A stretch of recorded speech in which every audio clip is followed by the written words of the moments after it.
স্বাগত ডিবিসি সংবাদে আপনাদের সাথে আছি তাসনুভা তন্নি। গণতন্ত্র ফেরানোর প্রক্রিয়া দীর্ঘায়িত করার নানা কূটকৌশল চলছে বলে অভিযোগ করেছেন বিএনপির স্থায়ী কমিটির সদস্য সালাউদ্দিন আহমেদ। বলেন, সরকার ডিসেম্বরের মধ্যে নির্বাচনের কথা বললেও তা দৃশ্যমান নয়। ন্যূনতম সংস্কার শেষে নির্বাচনের রোড ম্যাপ দিয়ে জনগণের সামনে দৃশ্যমান করার তাগিদ দেন তিনি। রবিবার দুপুরে জাতীয় প্রেস ক্লাবে মানবাধিকার নিশ্চিতে রাজনীতিবিদদের ভূমিকা শীর্ষক আলোচনা সভা। এতে অংশ নেন বিএনপির কেন্দ্রীয় নেতারা, বিশ্ববিদ্যালয়ের শিক্ষক, সাংবাদিক সহ নানা শ্রেণী পেশার বিশিষ্টজনেরা। এ সময় গেল কয়েক বছরে মানবাধিকার লঙ্ঘনের ভয়াবহতার পাশাপাশি মানবাধিকার রক্ষায় উঠে আসে নানা বিষয়। উপলব্ধি করতে হবে আমরা কোথায় যাচ্ছি। আমার মনে হয় সবকিছুর ঊর্ধ্বে গণতন্ত্র প্রতিষ্ঠা করতে হলে আজকে সর্বপ্রথম দরকার একটি গণতান্ত্রিক সরকার দরকার, তার জন্য হয় নির্বাচন দরকার। অনুষ্ঠানে বিএনপি নেতা সালাউদ্দিন আহমেদ বলেন, দেশের সার্বভৌমত্ব রক্ষায় দরকার গণতন্ত্র প্রতিষ্ঠা, তার একমাত্র উপায় নির্বাচন। যদিও এ নিয়ে তাদের পক্ষ থেকে আশ্বস্ত হয়েছি যে তারা ডিসেম্বরের মধ্যে জাতীয় সংসদ নির্বাচনের জন্য তাদের সমস্ত কর্মকাণ্ড সাজাচ্ছেন, কিন্তু সেই কর্মকাণ্ডগুলো প্রকাশিত নয়। সেই কর্মকাণ্ডগুলো জনসমক্ষে প্রকাশিত এবং দৃশ্যমান হতে হবে যে আমরা আসলেই সেদিকে যাচ্ছি কিনা। বিএনপির এই নেতা আরও বলেন, ফ্যাসিবাদকে শুধুমাত্র প্রশাসন দিয়ে আটকানো নয়, রাজনীতি দিয়ে মোকাবেলা করতে হবে। সংস্কার যেগুলো নির্বাচনমুখী। সাব্বির রোজ, ডিবিসি নিউজ, ঢাকা। সারা বিশ্বের সঙ্গে মিলিয়ে বাংলাদেশে রোজা ও ঈদ উদযাপন করা যায় কিনা সে বিষয়ে ওলামা মাশায়েখদের ভেবে দেখার আহ্বান জানিয়েছেন বিএনপির ভারপ্রাপ্ত চেয়ারম্যান তারেক রহমান। আর দলটির সিনিয়র নেতারা সাম্প্রতিক সময়ে রাজনীতির নতুন ঘটনার সমালোচনা করেন। তৃতীয় স্বাধীনতার বিষয়টি অস্পষ্ট বলেও মন্তব্য করেন তারা। রবিবার রাজধানীর লেডিস ক্লাবে প্রথম রোজায় ওলামা মাশায়েখ ও এতিমদের নিয়ে ইফতারের আয়োজন করে বিএনপি। এতে ভার্চুয়ালি যুক্ত হন বিএনপির ভারপ্রাপ্ত চেয়ারম্যান তারেক রহমান। বলেন, খ্রিস্টান সম্প্রদায় সারা বিশ্বে একই সঙ্গে উদযাপন করে বড়দিন। একই দৃষ্টিকোণ থেকে বিশ্বের সঙ্গে মিলিয়ে বাংলাদেশের রোজা এবং ঈদ পালন করা যায় কিনা বিষয়টি খতিয়ে দেখতে আলেম ওলামাদের প্রতি আহ্বান তার। আমরা চিন্তা করে দেখতে পারি কিনা, আমরা আলোচনা করে দেখতে পারি কিনা যে বাংলাদেশের মানুষ সারা বিশ্বের মানুষের সাথে একই দিনে আমরা একসাথে রোজা এবং ঈদ পালন করতে পারি কিনা। বিজ্ঞানের যুগে এটি করা সম্ভব কিনা, কোনো উপায় আছে কিনা, এই বিষয়টি আপনাদেরকে আমি চিন্তা করার জন্য অনুরোধ করব। অনুষ্ঠানে দলের স্থায়ী কমিটির সদস্য মির্জা আব্বাস নতুন স্লোগান ও দ্বিতীয় স্বাধীনতা নিয়ে অস্পষ্টতা রয়েছে বলে জানান। এখন একটা নতুন স্লোগান বেরিয়েছে দেখলাম ইদানিং, আপনার সেই স্লোগান দুটি সম্বন্ধে একটু সাবধান থাকবেন। আমিও বুঝি না এটা অর্থ কি, কাকে দ্বিতীয় স্বাধীনতা বলে। একটা বিশেষ উসিলা ধরে জাতির মধ্যে বিভেদ সৃষ্টি করার চেষ্টা চলছে, দয়া করে আপনারা খেয়াল রাখবেন। বিএনপির বর্ষিয়ান নেতা ডক্টর খন্দকার মোশাররফ হোসেন সত্যের পথে থেকে মানুষের জন্য কাজ করতে নেতাকর্মীদের প্রতি আহ্বান জানান। সত্যের পক্ষে থাকা, ন্যায়ের পক্ষে থাকা। হাসিব পান্থ, ডিবিসি নিউজ, ঢাকা।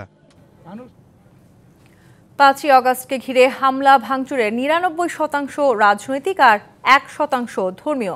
সেই 1% জামায়াত সমর্থন করে না বলে জানিয়েছেন দলটির আমির ডাক্তার শফিকুর রহমান। আইন নিজের হাতে তুলে না নিতে দেশবাসীর প্রতি আহ্বানও জানিয়েছেন তিনি। রবিবার ঢাকা মহানগর উত্তর জামায়াতে ইসলামের উদ্যোগে ওলামা ও এতিমদের সম্মানে ইফতার মাহফিল। এতে যোগ দেন জামায়াতের আমির ডাক্তার শফিকুর রহমান। এ সময় তিনি বলেন, গত 15 বছর আলেম ওলামা দিয়ে দেশের কারাগারগুলো ভরিয়ে রাখা হয়েছে। ঘটেছে আয়নাঘরে নির্যাতনের মতো ঘটনাও। তিনি জানান, কোনো ধরনের হামলা সহিংসতা সমর্থন করে না জামায়াত। গত 15.5 বছর এদেশে আলেম ওলামা ছিলেন সবচেয়ে বেশি অপদস্থ। আয়নাঘর আমি দেখেছি, কেউ 14 মাস, কেউ 10 মাস, কেউ 8 মাস তাদেরকে এখানে রাখা হয়েছে। যা হতে পারত, আল্লাহু আকবার, তার কিছুই হয়নি। তারপরেও চিটাপুটা যা হয়েছে তার 99 কারণ হচ্ছে রাজনৈতিক। এই 1% যেটা হয়েছে ওইটাও আমরা সমর্থন করি না।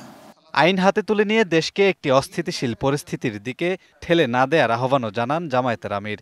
আইন কারণ নিজের হাতে তুলে নেওয়া সঠিক নয়, তাহলে সমাজে কোনো শৃঙ্খলা ফিরে আসবে না। এ রমাদান আল্লাহ তাআলা আমাদেরকে দিয়েছেন আমাদের গুনাহ খাতা পুড়াইয়া ছাই করার জন্য।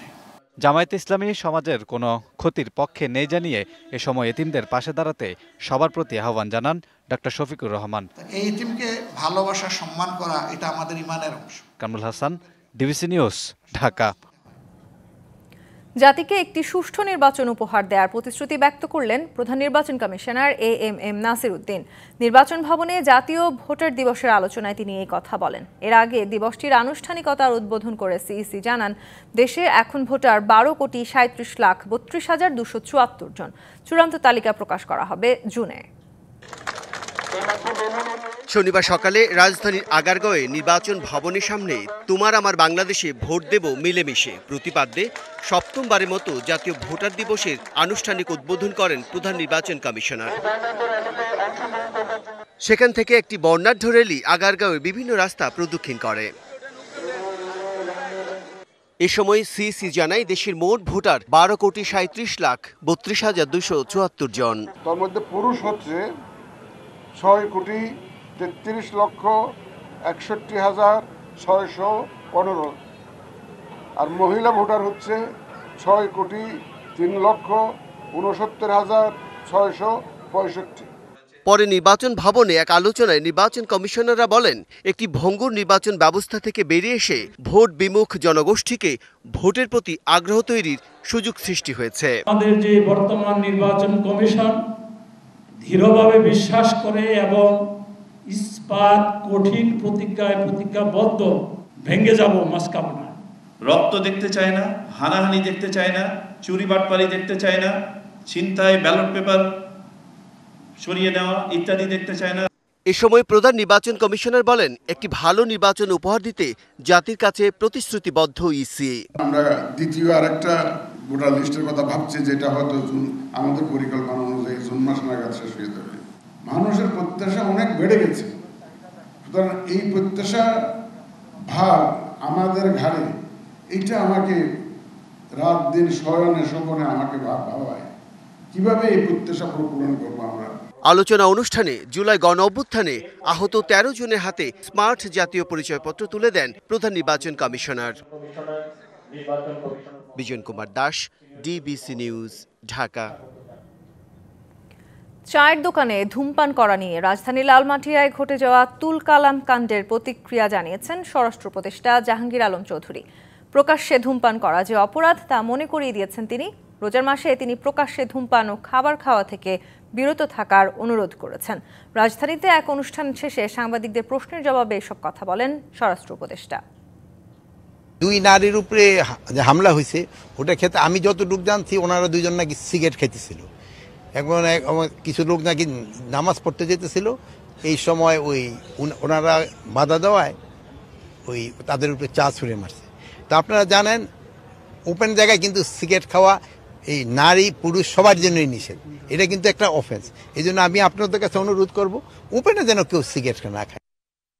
মুক্তিযোদ্ধা ও শহীদ মুক্তিযোদ্ধাদের সন্তানদের পাশাপাশি জুলাই গণ অভ্যুত্থানে আহত ও শহীদ পরিবারের সদস্যদেরও সরকারি মাধ্যমিক বিদ্যালয়ে ভর্তির জন্য কোটা রাখার সিদ্ধান্ত নিয়েছে সরকার। আগের নীতিমালায় ভর্তিতে মুক্তিযোদ্ধা ও শহীদ মুক্তিযোদ্ধাদের সন্তানদের জন্য 5% কোটা ছিল। এখন এই 5%-এর মধ্যে জুলাই গণ অভ্যুত্থানে আহত ও শহীদ পরিবারের সদস্যরাও যুক্ত হবেন। এ বিষয়ে শিক্ষা মন্ত্রণালয়ের নতুন অফিসে আদেশ জারি করেছে। মুক্তিযোদ্ধা ও শহীদ মুক্তিযোদ্ধাদের সন্তান এবং জুলাই গণ অভ্যুত্থানে আহত ও শহীদ পরিবারের সদস্যদের সংশ্লিষ্ট প্রমাণপত্র বা গেজেটের সত্যায়িত কপি আবেদনপত্রের সঙ্গে সংযুক্ত করতে হবে এবং ভর্তির সময় মূল কপি দেখাতে হবে। এখন দেখবেন বিশ্ববিদ্যালয়ের ছাত্র রাজনীতি নিয়ে ডিবিসি নিউজের বিশেষ প্রতিবেদন। ধারাবাহিক প্রতিবেদনের চতুর্থ পর্বে আজ থাকছে বাংলাদেশ কৃষি বিশ্ববিদ্যালয়ের পটভূমি।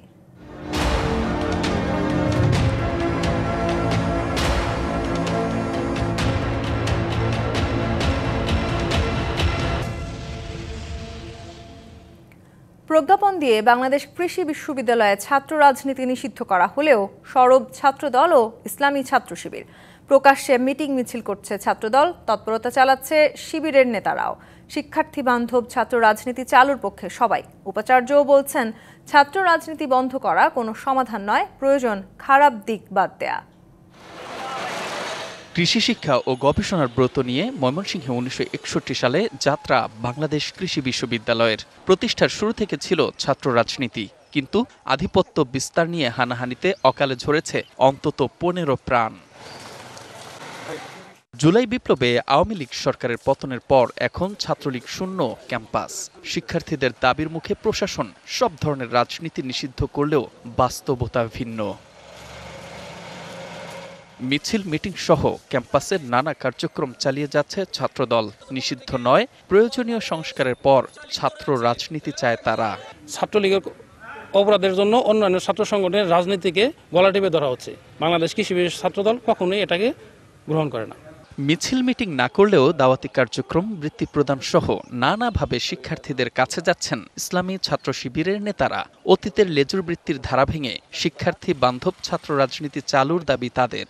টেন্ডার, চাঁদাবাজি, হল দখল, সিট দখল, এগুলোর বিপক্ষে আমরা চাই যে এমন ধরনের ছাত্র রাজনীতি আসুক, যে ছাত্র রাজনীতিতে ছাত্রদের কল্যাণ হবে।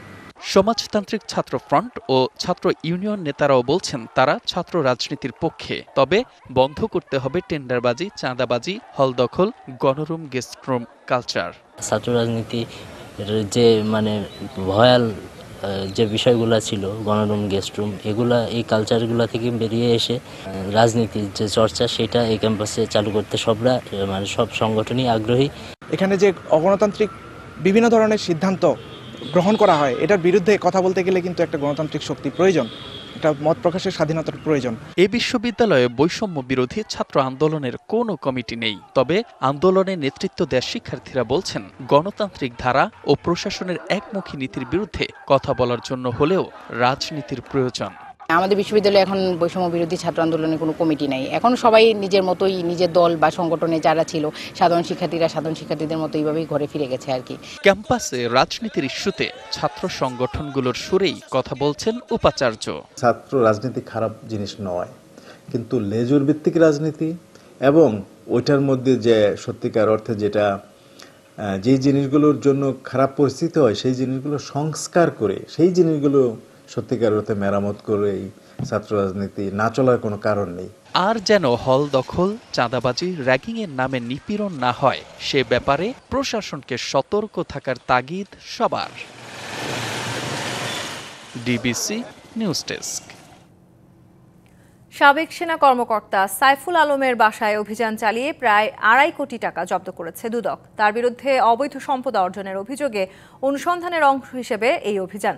জব্দ করা এই টাকা পাঠানো হবে আদালতে। 2 ট্রাঙ্ক ভর্তি টাকা দুদকে। বৃহস্পতিবার রাতে সাবেক সেনা কর্মকর্তা সাইফুল আলমের বাসা থেকে জব্দ করা হয় এই টাকা। রবিবার সংবাদ সম্মেলনে এই তথ্য জানান দুর্নীতি দমন কমিশনের মহাপরিচালক আক্তার হোসেন। তিনি বলেন, সাইফুল আলমের বিরুদ্ধে এরই মধ্যে অবৈধ সম্পদ অর্জনের অভিযোগে অনুসন্ধান শুরু করেছে দুদক। তার অংশ হিসেবেই তার বাসায় অভিযানে মেলে 2,45 লাখ টাকা। লেফটেন্যান্ট জেনারেল জনাব সাইফুল আলম বিরুদ্ধে একটি অভিযোগ অনুসন্ধানাধীন ছিল। গোপন সংবাদের ভিত্তিতে একটি অভিযান পরিচালনা করা হয়। সেই অভিযানে 2,45 লক্ষ টাকারও বেশি অর্থ পাওয়া যায়। সেই ট্রাঙ্ক এবং ট্রাঙ্কের ভিতরে রক্ষিত টাকা উদ্ধার করা হয়েছে। সেটা বিজ্ঞ আদালতে উক্ত টাকা জমা দেওয়া হয়। এদিন 34 কোটি টাকার অবৈধ সম্পদ অর্জনের অভিযোগে সাবেক প্রধানমন্ত্রী শেখ হাসিনার রাজনৈতিক উপদেষ্টা এসটি ইমামের ছেলে তানভীর ইমাম ও পরিবারের সদস্যদের বিরুদ্ধে 3টি মামলা করে দুদক। তানভীর ইমাম সংসদ সদস্য হিসাবে দায়িত্ব পালনকালে 30 কোটি 65 লক্ষ টাকার বেশি মূল্যের সম্পদ অর্জন এবং দখলে রাখার অপরাধে তার বিরুদ্ধে দুর্নীতি দমন কমিশন আইন 2004, দুর্নীতি প্রতিরোধ আইন 1947 সংশ্লিষ্ট ধারায় একটি মামলা রুজু হয়েছে। এছাড়া নিয়োগ দুর্নীতির অভিযোগে গোপালগঞ্জ বিজ্ঞান ও প্রযুক্তি বিশ্ববিদ্যালয়ের সাবেক উপাচার্য খন্দকার নাসির উদ্দিন সহ 4 জনের বিরুদ্ধে মামলা করেছে দুদক। অজিত সরকার, ডিবিসি নিউজ, ঢাকা। বাজারে ভোজ্য তেলের সরবরাহ স্বাভাবিকের প্রতিশ্রুতি দিলেও কথা রাখেননি মিল মালিকরা। সরবরাহ স্বাভাবিক না হওয়ায় ভোজ্য তেলের সংকটের মধ্যেই প্রথম রোজা পার করলেন রাজধানীবাসী। কারণ বাজারে জাতীয় ভোক্তা অধিকার সংরক্ষণ অধিদপ্তরের অভিযানে এমন চিত্র উঠে এসেছে। অভিযোগ তদন্ত করে দায়ীদের বিরুদ্ধে ব্যবস্থা নেওয়া হবে বলে জানিয়েছেন জাতীয় ভোক্তা অধিকারের মহাপরিচালক। গত প্রায় ৩ মাস ধরে রাজধানীর বাজারে চলছে বোতলজাত সয়াবিন তেলের সংকট। রমজান মাস শুরুর আগেই এই সংকট কাটবে বলে প্রতিশ্রুতি দিয়েছিলেন মিল মালিকরা। ২৬-২৭ তারিখের থেকে পর্যাপ্ত পরিমাণে মাল এবং রমজানে যা লাগবে তার থেকে বেশি পরিমাণ মাল আসবে। কিন্তু রোজা শুরু হলেও এখনো কাটেনি সংকট। মনে করেন যেখানে ৫০০ কার্টন তেলের দরকার একটা বাজার, কারণ বাজার বড় বাজার, ওখানে ৫০ কার্টন তেল আসে। কারওয়ান বাজারে জাতীয় ভোক্তা অধিকার সংরক্ষণ অধিদপ্তরের অভিযানেও মিল মালিকদের জবাবদিহির আওতায় আনার দাবি জানান খুচরা ব্যবসায়ীরা। ভোক্তা অধিকার যেটা করে এটা আমাদের প্রতি আমি মনে করি অত্যন্ত জুলুম করে। কি জন্য জুলুম করে? আপনি মেলে যেয়ে যদি আপনি ছাড়েন তাহলে তো আমরা এখানে পাবো, কিন্তু মেলেলারা যদি আম করে না দেয় তাহলে আমরা এখানে কোথায় পাবো? বিষয়টি খতিয়ে দেখতে তদন্ত কমিটি গঠন করা হবে বলে জানান ভোক্তা অধিকারের মহাপরিচালক। সর্বোচ্চ 15 দিনের মধ্যেই যদি পারি, এবং সর্বোচ্চ 15 থেকে আমি বলবো 22 দিন, 3 সপ্তাহের মধ্যে রমজান শেষ একটা প্রতিষ্ঠানের তদন্ত এর আগে সম্ভব যদি হয় সেটাও আমরা করব। গত বছরের তুলনায় অন্যান্য পণ্যের দাম সহনীয় পর্যায়ে আছে বলেও মনে করেন মেহের মনি, ডিবিসি নিউজ, ঢাকা। রমজান মাস শুরুর কয়েকদিন আগে থেকেই মাছ, মাংস, লেবু, বেগুন, শসা সহ বেশ কয়েকটি নিত্যপণ্যের দাম বেড়ে গেছে। কোথাও কোথাও হয়েছে প্রায় দ্বিগুণ। বাজারে বোতলজাত সয়াবিনের সংকটে খোলা তেল বিক্রি হচ্ছে 200 টাকা কেজি। ক্রেতাদের অভিযোগ, রোজায় এসব পণ্যের চাহিদা বেশি থাকায় দাম বাড়িয়ে বিক্রি করছেন বিক্রেতারা। চট্টগ্রামে হঠাৎ করেই ঊর্ধ্বমুখী সব ধরনের ভোগ্যপণ্যের দাম। পাইকারি বাজারে প্রতিটি পণ্য কেজি প্রতি 5 থেকে 10 টাকা পর্যন্ত বেড়েছে। খুচরা পর্যায়ে গিয়ে কোনোভাবেই লাগাম টানা যাচ্ছে না দামে। ঊর্ধ্বমুখী চাল ও ভোজ্য তেলের বাজার। অভিযোগ উঠেছে এসব পণ্যের দাম বাড়িয়ে দিচ্ছে চাকতাই খাতুনগঞ্জ কেন্দ্রিক সিন্ডিকেট। তবে ব্যবসায়ীরা বলছেন ডলারের দাম ও জাহাজের ভাড়া আগের চেয়ে বাড়ায় আমদানির ব্যয় বেড়েছে, আর এতেই বাড়তি ভোগ্যপণ্যের দাম। বাজার দাম ঊর্ধ্বগতি সবকিছুর, অতঃপর এখানে আর কিছু বলার নেই। বেশিরভাগই একটু বাড়তি, যাতে না বাড়ে, কারণ সবার পক্ষে তো কেনা সম্ভব না, আমরা তো সাধারণ মানুষ বেশি। রমজানে খুলনায় বোতলজাত সয়াবিন তেলের দেখা মিলছে না। খোলা সয়াবিন প্রতি লিটার বিক্রি হচ্ছে 190 থেকে 200 টাকা। সেই সঙ্গে প্রায় সব সবজির দাম বেড়ে হয়েছে গত সপ্তাহের তুলনায় প্রায় দ্বিগুণ। বাড়তি মাছের দাম, তবে স্থিতিশীল মাংসের বাজার। সয়াবিনের কন্ডিশন দিচ্ছে যে সয়াবিন যদি 1 লিটার নিতে হয় তার সাথে আটা কিনতে হবে, 1 বস্তা সরষের তেল কিনতে হবে, মশলা কিনতে হবে, আমি কিনি না। লেবুর কয়েকদিন আগে যা দাম ছিল তার দ্বিগুণ হয়ে গেছে প্রতি পিস। বেগুনও ওই দ্বিগুণ দাম হয়ে গেছে বর্তমানে। মাছের দাম রমজান উপলক্ষে একটু বাড়তি আছে, 600 টাকা কেজি নিচে কোনো মাছ নাই, চিংড়ি মাছও 600। একই চিত্র রংপুরের বাজারেও। ব্রয়লার ও সোনালী মুরগির দাম কেজিতে 20 থেকে 25 টাকা বেড়েছে। চাহিদা বেশি থাকায় দাম বেড়েছে লেবু, বেগুন ও শসার। 3 দিনের ব্যবধানে শসা, লেবু ও বেগুনের দাম প্রায় দ্বিগুণ। দাম মোটামুটি কমই ছিল, বাট এখন এই 2-1 দিন থেকে শসার দাম বেশি, লেবুর দাম বেশি, সবকিছু মোটামুটি একটু ঊর্ধ্বগতিতে চলছে। নিত্যপণ্যের দাম সাধারণের নাগালের মধ্যে রাখতে বাজারে তদারকি আরও জোরদারের দাবি ক্রেতাদের। লিখনকান্তি ভৌমিক, ডিবিসি নিউজ ডেস্ক। বৈষম্যমূলকভাবে সাময়িক বরখাস্তের প্রতিবাদ ও আন্তঃক্যাডার বৈষম্য নিরসনের দাবিতে পূর্ণ দিবস কর্মবিরতি পালন করছে বিসিএস এর 25টি ক্যাডার কর্মকর্তাদের সংগঠন আন্তঃক্যাডার বৈষম্য নিরসন পরিষদ। বেলা 11:30টায় রাজধানীর খামারবাড়িতে প্রাণী সম্পদ অধিদপ্তর ও কৃষি সম্প্রসারণ অধিদপ্তরের অবস্থান নেন তারা। কর্মবিরতির অংশ হিসেবে বিভিন্ন দপ্তরের সামনে কালো ব্যাজ ধারণ করেন। তারা জানান, ক্যাডার বৈষম্য নিরসন, সব ক্যাডারের সমতা ও ক্যাডার যার মন্ত্রণালয় তার, এই 3 দাবিতে তারা আন্দোলন করছেন। তারা বলেন, সম্প্রতি 25তম ক্যাডারের কয়েকজন কর্মকর্তাকে অযৌক্তিকভাবে বরখাস্ত করা হয়েছে। বরখাস্তের আদেশ প্রত্যাহারের দাবি তাদের।